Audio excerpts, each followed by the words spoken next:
Send you all this information on Yes, yeah, could you? Yeah. It's Julian Coller. We can remove this. You say you can take it away from them. Yeah, well, you're funding them by by allowing them to use your name in capitals. Yeah. The moment you say to everybody, right, I'm now being recognised with my name in lowercase because that's me. You're not having access to my trust account. You're taking away their funding. As soon as more and more people wake up to it, they panic. So has anyone done this and they've got their own funding? I've lived off my trust account for 7 years. I do this 24/7. I do this, and I'm doing it at the moment. How did you access it? Pardon? How did you access it? I tell the authorities they're giving me the money because it's my money, not theirs. Yeah, they have to, because it's the law. When you're reporting it's unlawful, what they're doing is called legal fraud. So if they're using your name in capitals, that's deceiving you to access, that's extortion. So the moment you tell the authorities, the council, the police and stuff like that, they panic. So I get people who are having their houses taken off of them, tell them not only have they got enough money to pay for the mortgage that they say they're not paying, but that they pay, and they're doing what's called the mortgage fraud. They then spin it all around. The council can't back them up, the police can't back them up because they're still using the same thing. And this goes right the way through to the Royal Courts of Justice, even to the point of where the Royal Courts of Justice did the sign, which is the pound coin developing the 12-sided edge on the 15th of October, shortly after they did this event, and that was to show that the legal override of law had backed up what happened at Milton Keynes. Is that a website? No, well, but it's like, no, even my neighbours who let me use their Wi-Fi, all my neighbours that are awake and they've all like cottoned on to this, my neighbours had their Wi-Fi fried for letting me borrow it. That's going back in 2016. Now it's. So how do we find it? Right, just like it's I haven't got email address. Just go on Facebook.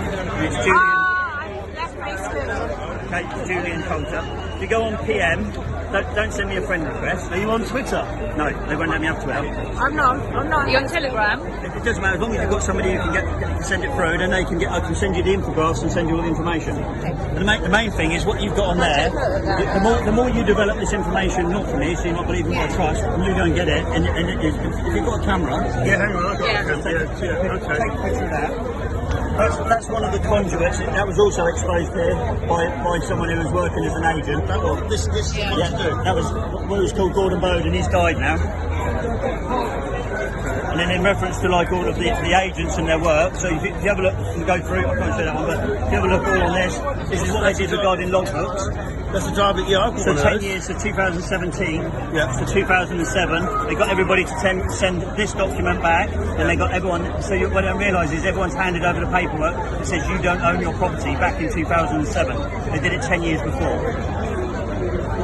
That's why everyone sent that one back to receive that one. It's not proof of ownership. Oh yeah. I wondered about that more recently. Why?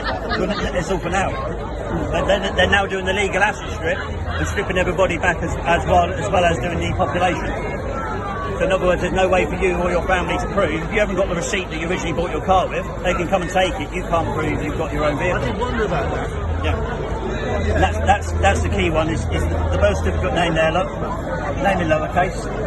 So what can you do? Have it changed to lowercase up here? No, leave that as it is, and you use it to your benefit. Oh, okay. And what you do is, if you receive any letters, you turn around and send it back and say, sorry, you're trying to access my trust account. If you would like to address me, you send letters to me and my name in lowercase. You go to your bank and say, I'll take my money out unless you put my name on my account, because I'm not having you access my trust account without my permission. My name at my bank is lowercase, not... No, it's not. Ask them to do a printout sheet of what your account is, and you even start to get to recognise why you got called master when you were a child and then got changed to mister, because you were still master of your estate, and after 13 years you've acknowledged to them that you've missed your opportunity. You take the letters of estate out of master and you get left with M and R, so you're letting them know that they've removed your estate and you've missed your opportunity to reclaim your estate. So don't acknowledge being mister anymore. And the key word is man, because everything goes back to the Bible. What they're frightened of is everyone realising that the law that's written in what's called Breshit, really, but they call Genesis, but they've overturned everything in the Bible, is if you use the terminology man, if you go into a court and say, I'm a man, okay, not master or mister, you're restoring your right of law, and then what you do is you say to any judge or any authority, are you revoking my right to God's law? Okay, they'll panic and they'll abandon the court. You win outright, because what they're doing is committing treason, because they know that you know all of this. Yeah. that it makes the ports So false. this is all the Freemasons. Literally, yeah, it's all Freemasonry. Yeah, basically, if you think there's 33 levels of Freemasons, even to the point of where they get to the Jester's level, it's called the Jester's level. So after they've done, say, 30 odd sets of things, they then find out everything that they've learned, believing that everything was to do with the mighty power and stuff like that. They then realise that everything's Luciferian. So literally everything is like they've got all of the churches, everyone going to church on Sundays because it's Sunday reference. The road that goes down from here to Buckingham Palace is on 126 degrees. That's on the solstice line. So the whole of the Buckingham Palace is on the solstice line. So on the first day on the solstice, which is 216, 6 times 6 times 6, on that angle, on the solstice angle, the sun comes up literally through Admiralty Arch, and Admiralty is the beast that rises out of the sea, because it's the Admiralty rules of trading. That's why you've got Admiralty Arch. So you're literally stood in literally all of the monuments that are all depicted: male, the gate, womb, phallic, and they've copied it all at Milton Keynes, so they could, rather than do the rituals here and not get away with it.